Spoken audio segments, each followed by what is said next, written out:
संसार में गुरुदेव आते हैं,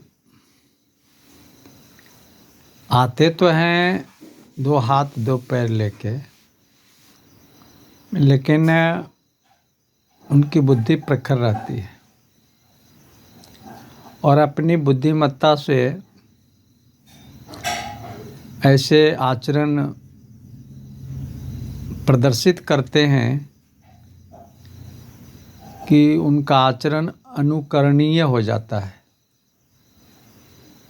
और फिर इस शरीर में ही रहते हैं और फिर ऐसे ऐसे कार्य करते हैं, अपने बुद्धि का जो परिचय देते हैं वो लगता है कि जैसे कि कोई फरिश्ता हो और फिर जन सामान्य लोगों के लिए वह कार्य अविस्मरणीय हो जाता है,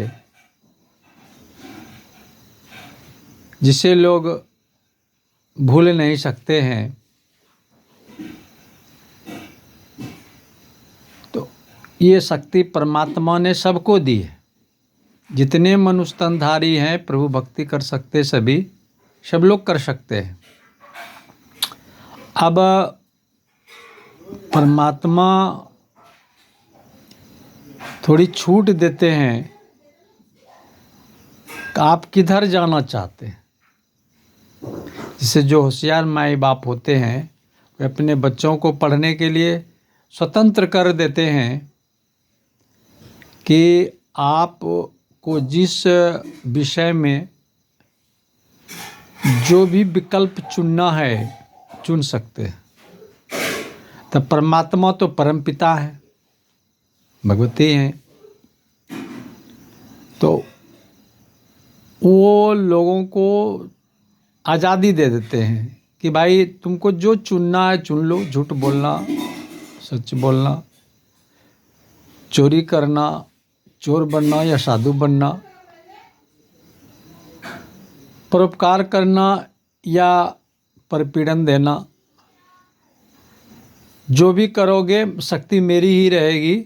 लेकिन तुमको इतनी आज़ादी दे दी है कि तुम्हारा चॉइस जो है, तुम जो चुनाव करते हो उस चुनाव में हम तुमको मदद करेंगे, शक्ति हमारी ही रहेगी। इस स्वतंत्रता का जो सही तरीके से सदुपयोग कर लेता है उसके कार्य अनुकरणीय अविस्मरणीय हो जाते हैं। तो हमें भी इसके लिए अपनी बुद्धि का इस्तेमाल करना चाहिए और सदाचार के नियम का पालन करना चाहिए, जिससे कि जीवन भी सुखमय रहता है। जीवन में और जीवन के बाद दोनों सुखमय होता है। नहीं तो जीवन में भी कष्ट और जीवन के बाद भी कष्ट। तो जीवन के बाद की बात छोड़िए, लेकिन जीवन में अगर सुख हो और सुख जो ऐसा सुख जो शांति प्रदान करे, केवल दिखावटी सुख ना हो, कपड़े का सुख, महल का सुख हो, लेकिन दिमाग उलझा रहे, हर वक्त तनाव ही तनाव रहे, वह भी सुख नहीं है। तो इस तरह के सुख के लिए हमें सदाचार का नियम का पालन करना चाहिए। श्री सद्गुरु महाराज की जय, नटवर लाल कन्हैया की जय, वृंदावन बिहारी लाल की जय।